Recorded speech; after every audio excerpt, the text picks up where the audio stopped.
নমস্কাৰ নমস্কাৰ মই ইংৰাজ আকৌ আহিলোঁ আপোনালোকৰ মাজলৈ এটা সুন্দৰ দিনৰ শুভকামনা লৈ আজি বৰ্তমান মই উপস্থিত আছোঁ ডক্টৰ হৰিচৰণ মেধি ছাৰৰ বাসগৃহত আজি মই ইংৰাজ আজি ছাৰৰ পৰা কিছুমান পোনপটীয়া প্ৰশ্ন শুনিম সেই প্ৰশ্নবোৰ উত্তৰ পাম বুলি ময়ো আশাবাদী আৰু সমগ্ৰ অসমবাসীও আশাবাদী ছাৰ নমস্কাৰ ছাৰ ভালে আছেনে আপুনি প্ৰথমে ইংৰাজ অসমীয়া ইউটিউব চেনেলটোলৈ আপোনাক আন্তৰিক শুভেচ্ছা আৰু অভিনন্দন জনালোঁ ছাৰ আপোনাকৰ ৰঙালী বিহু আৰু নতুন বছৰৰ শুভেচ্ছা জ্ঞাপন কৰিলোঁ হয় ছাৰ ধন্যবাদ LP স্কুলৰ পৰা হাই স্কুললৈ হাই স্কুল মই আজাৰা ৰাজদবৰা হাই স্কুলৰ পঢ়িছিলোঁ আৰু 1967 চনত মই আজাৰাৰ ৰাজদবৰা হাই স্কুলৰ পৰা মেট্ৰিক পৰীক্ষা দিওঁ আৰু মই সফলতাৰে বুৰঞ্জী বিষয়ত অসমৰ ভিতৰত প্ৰথম হৈ মই সুখ্যাতিৰে মেট্ৰিক পাছ কৰিছোঁ হয় ছাৰ তাৰপিছতে মই কটন কলেজত প্ৰি ইউনিভাৰ্চিটি পঢ়োঁ আৰু প্ৰি ইউনিভাৰ্চিটি পাছ কৰাৰ লগে লগে মই 1968 চনত গুৱাহাটী মেডিকেল কলেজত নামভৰ্তি কৰোঁ আৰু গুৱাহাটী মেডিকেল কলেজৰ পৰা মই 73-74ত পাছ কৰি ওলাইয়ে মই প্ৰাইভেট প্ৰেক্টিছৰ আৰম্ভ কৰিছোঁ আৰু সেই সময়তে মই গুৱাহাটী মেডিকেল কলেজৰ ছাত্ৰ সন্থাৰ মানে মেজৰ খেলাৰ মই 3 বছৰ সেক্ৰেটাৰী আছিলোঁ আৰু সেই সময়তে মই অল ইণ্ডিয়া ইণ্টাৰ মেডিকেল কলেজৰ ফুটবল এছ'চিয়েশ্যনৰ তাৰেও জইণ্ট সেক্ৰেটাৰী হৈ পাটিয়ালাত গুৱাহাটী মেডিকেল কলেজক প্ৰতিনিধিত্ব কৰি আমি চেম্পিয়ন হ'বলৈ সক্ষম হৈছোঁ আৰু আমি ট্ৰফি লাভ কৰিছিলোঁ ইয়াৰ পিছতে মই মোৰ ঘৰুৱা অৱস্থা আৰু আমাৰ আজাৰা গাঁওখনৰ চিকিৎসাৰ অভাৱৰ কাৰণে বহু কথা চিন্তা কৰি মই কোনো চৰকাৰী চাকৰি নকৰি মই প্ৰেক্টিছ আৰম্ভ কৰিলোঁ আৰু পোনপ্ৰথমতে মই আজাৰাত এখন চেম্বাৰ খুলিছিলোঁ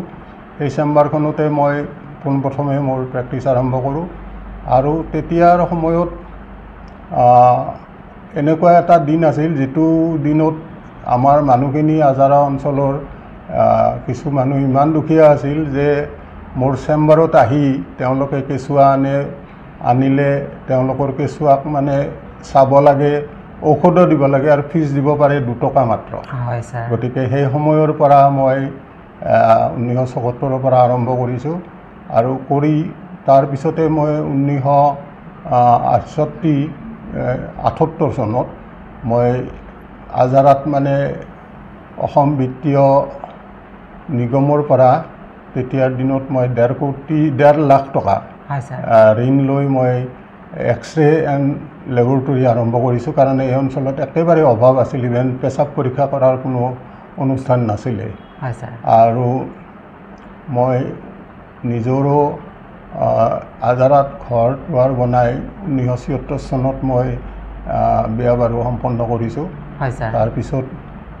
মই আজাৰাৰ যিখিনি মানুহ এইখিনিক চিকিৎসা কৰাৰ এই অঞ্চলৰ বৃহৎ অঞ্চল এটা আজাৰা ধৰক ৰাণী বৰহল ভট্টাপাৰা তাৰাপুৰ এই অঞ্চলত খুব ডক্টৰৰ অভাৱ আছিলে এতিয়া মুছলিমীয়া 1-2জন ডক্টৰ আমাৰ ইয়াত আছিল আয়ুৰ্বেদিক ডক্টৰ তেওঁলোকে চিকিৎসা কৰিছিলে আৰু এই কাৰণে মই এইটো প্ৰেক্টিছ কৰা আৰম্ভ কৰিলোঁ আৰু এই প্ৰেক্টিছৰ মাজতেই মই চিন্তা কৰি যে সেইটো সময়ত বহুত অসুবিধাৰ মাজেৰে মানে আজাৰাৰ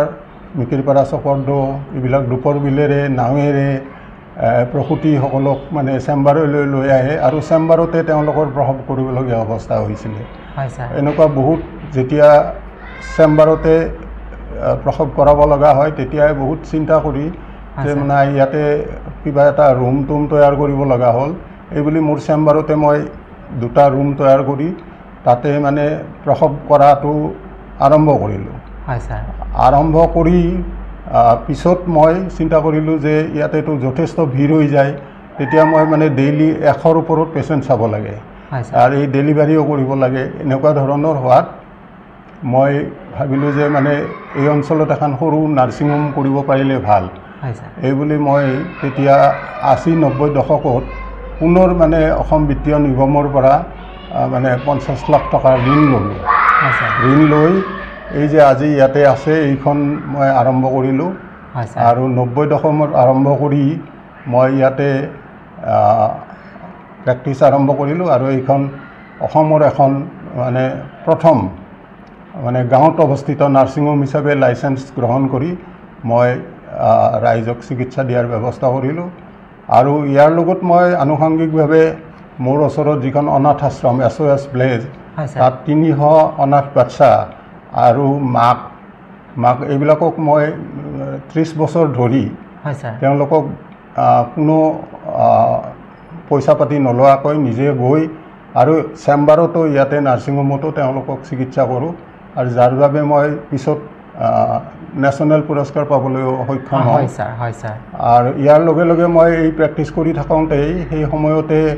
আমাৰ যোৰহাটত যিটো প্লেন ক্ৰেছ হৈছিলে প্লেন ক্ৰেছ হৈ যি মৰাজী দেশাইৰ লগত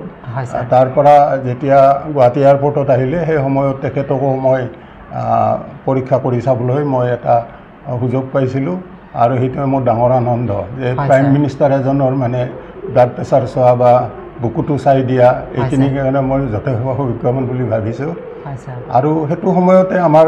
অসমৰ চিফ মিনিষ্টাৰ হিতেশ্বৰ শইকীয়াদেৱকো মই বহু সময়ত ইয়াতে ডক্টৰ নাথাকাত তেখেতসকলক এয়াৰপৰ্টতে চাবলগীয়া হৈছে আৰু চাইছোঁ আৰু ইয়াৰ লগতে আমাৰ CBI ডিৰেক্টৰজনৰ মই নাম পাহৰিলোঁ মনত আছিলে তেখেতেও প্লেনৰ পৰা পৰি এই কমৰত দুখ পাইছিলে সেই সময়ত CBI ডিৰেক্টৰৰ তেখেতকো মই পৰীক্ষা নিৰীক্ষা কৰিছোঁ আৰু আমাৰ টিষ্টাৰবিলাকেও যথেষ্ট এই তেওঁক মানে চিকিৎসা কৰাত সহায় কৰিছিলে আৰু তেখেতে পৰৱৰ্তী সময়ত খুব প্লিজ হৈ আমাৰ চিষ্টাৰখিনিক তেখেতে 5,000 টকা পুৰস্কাৰ দিছিলে গতিকে এই ক্ষেত্ৰত মই মানে আজাৰা ৰাইজ আৰু এই অঞ্চলৰ ইভেন মিৰ্জা ছয়গাঁও পলাশবাৰী ইফালে লোহাৰঘাট ৰাণী এই সকলোবিলাক ৰাইজৰ মানে ঘৰত গৈ বহুত ডেলিভাৰী কৰিবলগীয়া হৈছে ইভেন মই বঙাৰাৰ এটা অঞ্চলত মানে ট্ৰাইবেল তিৰোতা এগৰাকীৰ ঘৰতে 3টা বাচ্চা জন্ম দিব লগা হৈছে 3টা বাচ্চা মই প্ৰথমবাৰ পাইছোঁ মোৰ জীৱনকালত আৰু তাকো ঘৰতে ডেলিভাৰী কৰি দিছোঁ আৰু এতিয়ালৈকে মই প্ৰায় 5,500 মানে প্ৰসূতি ডেলিভাৰী কৰাইছোঁ নৰ্মেল ডেলিভাৰী আৰু তেওঁলোকৰ যিবিলাক ল'ৰা ছোৱালী 1974 চনত জন্ম হৈছিলে সেইবিলাকৰ আকৌ বিয়া বাৰু হৈ পিছত আকৌ তেওঁলোকৰ ল'ৰা ছোৱালী আকৌ জন্ম দিবলৈ মানে এইটো এটা ডাঙৰ আনন্দ আৰু গতিকে এইখিনি মই কৰ্মজীৱনত কৰিছোঁ আৰু এইফালে মানে মই নাৰ্ছিং হোমটো মোৰ চিকিৎসাৰ 50 বছৰ হোৱাৰ সময়ত মোৰ নিজৰ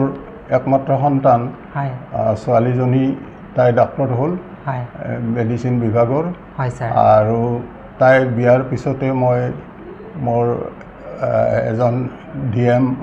কাৰ্ডিঅ'লজিষ্ট তেখেতৰ লগত বিয়া দিলোঁ বিয়াৰ পিছত তেওঁলোকে আলোচনা কৰি পাপা আৰু এতিয়া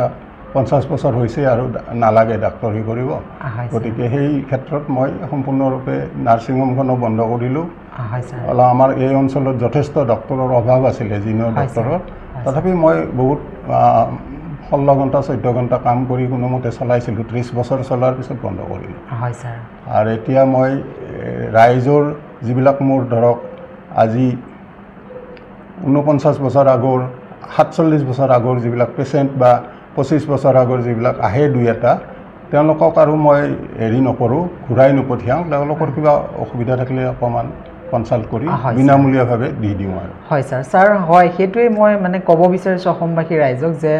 আপুনি সমাজৰ কাৰণে যিখিনি কাম কৰি আছে সঁচাকৈ আমি এজন অসম সন্তান হিচাপে সদায় গৌৰৱবোধ কৰোঁ আপোনাক লৈ আজি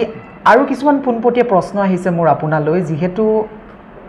আজি আপুনি 80 বছৰলৈ আপোনাৰ এতিয়া 3 বছৰ আছেগে নহয় জানো স্যাৰ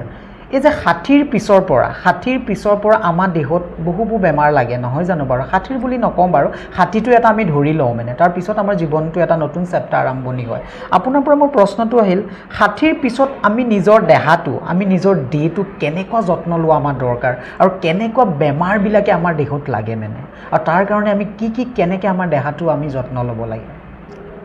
60ৰ পিছত আমাৰ সকলোৱে এটা মানে সিনিয়ৰ সিটিজেন বুলি কৰ্মচাৰীবিলাকে ৰিটায়াৰ্ড পায় আৰু বাকী কৰ্মচাৰী যিবিলাক নহয় তেখেতসকলকো জ্যেষ্ঠ হিচাপে 60 বছৰত তেওঁলোকক বাৰ্ধক্য হোৱা বুলিয়ে কয়, কিন্তু 60 বছৰটো পাৰ হ'লেও আমাৰ কাৰ্যক্ষম হৈ থাকিবৰ কাৰণে বাৰ্ধক্যটো যে এটা ৰোগ নহয় বা আমাৰ এইটোৱে কোনো আমাক জীৱনশৈলীত আমাক বাধা দিব নোৱাৰে, তাৰ কাৰণে আমি চেষ্টা কৰিব লাগিব। কাৰণ দেখা গৈছে যে 80 বছৰীয়া মানুহেও কাৰ্যক্ষম হৈ তেওঁলোকে কাম কাজ কৰি আছে বৰ্তমানলৈকে। আৰু চিকিৎসাৰ লগে লগে আমাৰ যিটো বৰ্তমানৰ 80লৈকে আমাৰ মানে যিটো মানে লাইফ ৰেট যিটো হয় স্যাৰ, সেইটো আমাৰ বাঢ়ি গৈছে আৰু চিকিৎসা পদ্ধতিৰ উন্নতশীল হোৱাৰ কাৰণে। গতিকে এই ক্ষেত্ৰত আমাৰ 60ৰ পিছত আমাৰ বহুত মানুহৰ চিন্তা, ল'ৰা ছোৱালীৰ কাৰণে হওক বা অন্য নানান ধৰণৰ চিন্তা আহে,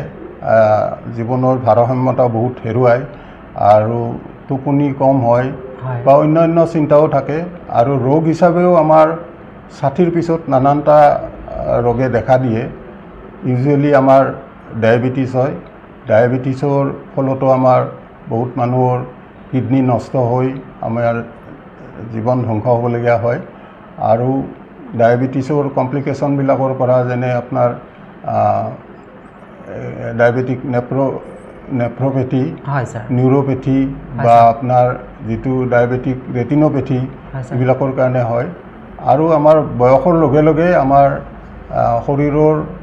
যিকোনো অংশতে বিষ এটা অনুভৱ হয় আৰু সেইটো বিষৰ পৰাও আমি যথেষ্ট কষ্ট পাওঁ বয়সত, 60 বছৰৰ মানুহ। আৰু আমাৰ 60 বছৰৰ পিছত যিটো আপোনাৰ মানে প্ৰষ্টেট গ্লেণ্ড মানে মূত্ৰাশয়ৰ বেমাৰ যিটো, সেইটো অলপ বাঢ়ি যায়। আৰু কিছুমান মানুহৰ 60 বছৰৰ পিছত এনেকুৱা এটা অৱস্থা হয় যে তেওঁ বাথৰুম গৈয়ে নাপায়, কানি কাপোৰতে পেচাব ওলাই যায়। গতিকে এই মূত্ৰাশয়টো দুৰ্বল হোৱাৰ কাৰণে এইটো হয়। এইবিলাক অসুবিধা কিছুমান আছে। আৰু আমাৰ শৰীৰত কেলছিয়ামৰ অভাৱত আমি অস্টিঅ'পৰচিছত ভুগিবলগীয়া হয়। আৰু আমি ডিমেনচিয়া বেমাৰ, যিটো আমি মানে ধৰক পাহৰণিৰ যিটো কথা, এইটো আমাৰ আহে। গতিকে এই ক্ষেত্ৰত আমি আৰু খাদ্যৰ বিষয়ে সাৱধান হ'ব লাগিব। আৰু ৰোগটো যাতে আমাৰ ঠিকে থাকে সেইটোৰ কাৰণে এটা ডক্টৰৰ পৰামৰ্শত থাকিব লাগিব। আৰু যাতে আমাৰ ডে টু ডে লাইফত আমি অলপ খোজ তোজ কাঢ়ি ফুৰোঁ, মানে আইডল থাকিব নালাগে, খোজ তোজ কাঢ়ি নিজকে সক্ৰিয় কৰি ৰখাৰ কাৰণে চেষ্টা কৰিব লাগিব। আৰু অন্য ক্ষেত্ৰতো ধৰক আপোনাৰ টোপনি ভাল হ'ব লাগিব, খাদ্যটো খাব লাগিব, পানী যিসকলৰ মানে ধৰক কিডনিৰ বেমাৰ নাই তেখেতসকলে যথেষ্টখিনি পানী খাব লাগিব, এইটো নিয়মীয়া কৰিব লাগিব। বন্ধু বান্ধৱৰ লগত আমি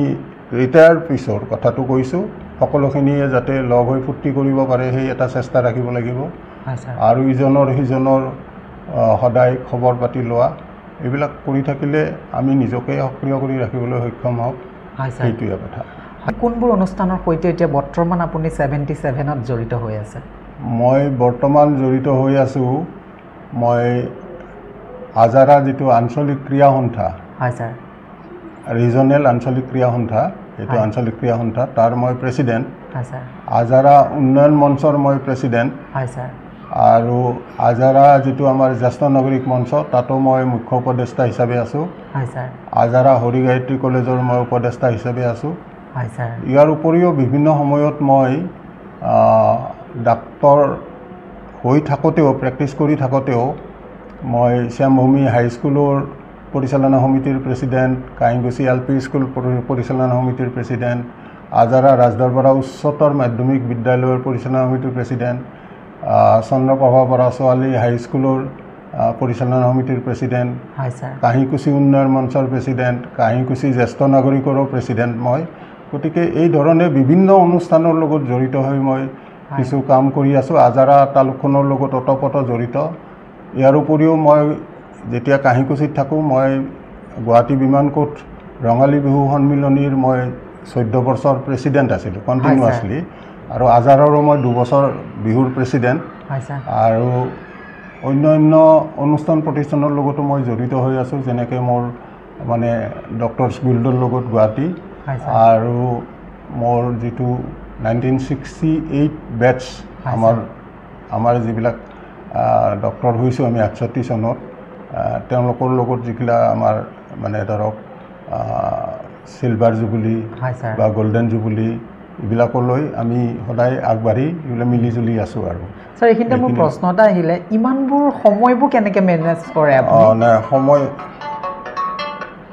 সময় তাৰমানে এটা ইচ্ছা আছে তাৰমানে যিখিনি সময় পাওঁ সেইখিনি ৰাইজক দিওঁ আৰু ইয়াৰ উপৰিও আপোনাক এটা কথা কৈছোঁ মই যে মই 1990 চনৰ পৰা মই চিভিল ডিফেন্সৰ ভলেণ্টাৰী ছাৰ্ভিচ কৰিছোঁ ভলেণ্টাৰী ছাৰ্ভিচ কৰি মই আজাৰা অঞ্চলৰ ৱাৰ্ডত মই 1 নম্বৰ ৱাৰ্ডৰ ৱাৰ্ডেন আছিলোঁ আৰু এই ৱাৰ্ডেনত মই 500 ল'ৰা ছোৱালীক মানে চিভিল ডিফেন্সৰ পৰা জলপানী দি তেওঁলোকক ট্ৰেইনিং কৰাইছিলোঁ তেওঁলোকক বহুতে চাকৰিও পাইছে বিভিন্ন বিভাগত আৰু ময়ো বৰ্তমান চিভিল ডিফেন্সৰ পৰা ৱাৰ্ডেন হিচাপে 2013 চনত প্ৰেচিডেণ্টৰ মেডেল পাবলৈ সক্ষম হৈছোঁ 15 আগষ্ট উপলক্ষে আৰু বৰ্তমান মই চিভিল ডিফেন্সৰো ডেপুটি ডিভিজনেল ৱাৰ্ডেন বৰ্তমান কাম কৰি আছোঁ গতিকে মানে এটা মন থাকিলে যদিও ডক্টৰৰ আমাৰ সময় নাই তথাপি সামাজিক কাম কৰিবলৈ মন থাকিলে অলপ সময় ওলাই লৈ এইখিনি কৰিব পাৰি গতিকে সেই হিচাপত কাম কৰি ভাল লাগে কাৰণে ৰাইজৰ কাৰণে ভাল লাগে কাৰণে এই কামবোৰ মই ছাৰ অসমবাসী ৰাইজ আজি ময়ো নিজে সৌভাগ্যৱান আজি ছাৰক মই নিজে কাষত পালোঁ আৰু আশীৰ্বাদ কৰিব ছাৰক ভগৱানে ভালে কুশলে ৰাখক অনাগত দিনত যাতে আমাৰ সমাজখনক সুন্দৰকৈ ছাৰে আগুৱাই লৈ যাব পাৰে আৰু যে ৰোগীৰ চোৱাৰ যিটো ক্ষমতা ছাৰৰ হৃদয়ত এতিয়াও আছে সেইটো যাতে আৰু আগবাঢ়ি যায় আৰু অসমবাসী ৰাইজ অনাগত দিনত মই ইংৰাজে আকৌ আহিম এনেকুৱা সৰু সৰু অনুষ্ঠানবোৰ লৈ কিন্তু ইংৰাজৰ যিটো চেনেল ইংৰাজ অসমীয়া সেইটো আপোনালোকে লাইক কমেণ্ট ছাবস্ক্ৰাইব কৰিব কেতিয়াও নাপাহৰিব তেতিয়াহে জীৱনৰ এই বিশাল সাগৰখনত মই সাঁতুৰিব পাৰিম ছাৰ অসমবাসী ৰাইজক কিবা ক'ব আপুনি অসমবাসী ৰাইজলৈ মোৰতো মানে এই আপুনি বিহুৰ দিনত আহিছে বিহুৰ শুভেচ্ছা মই জ্ঞাপন কৰিছোঁ হয় ছাৰ আৰু লগতে সকলোৱে এইটো সময়ত সুস্থ হৈ থাকক আৰু তেখেতসকলৰ যাতে ভগৱানৰ ওচৰত প্ৰাৰ্থনা কৰিছোঁ সদায় সুস্বাস্থ্য আৰু দীৰ্ঘায়ু হৈ থাকে আৰু সকলোৰে লগত ইউনাইটেডলি লগ লাগি যাতে মিলিজুলি থাকি মানে নিজকে সুখী কৰি ৰাখে আৰু আমাৰ সমাজখনকো তেওঁলোকে আগুৱাই লৈ যাই থাকে অসমখনকো আগুৱাই লৈ যাই থাকে নিজৰ অঞ্চলৰ পৰা উন্নত কৰায় এইটো তেখেতসকললৈ মই আহ্বান জনালোঁ হয় ছাৰ ধন্যবাদ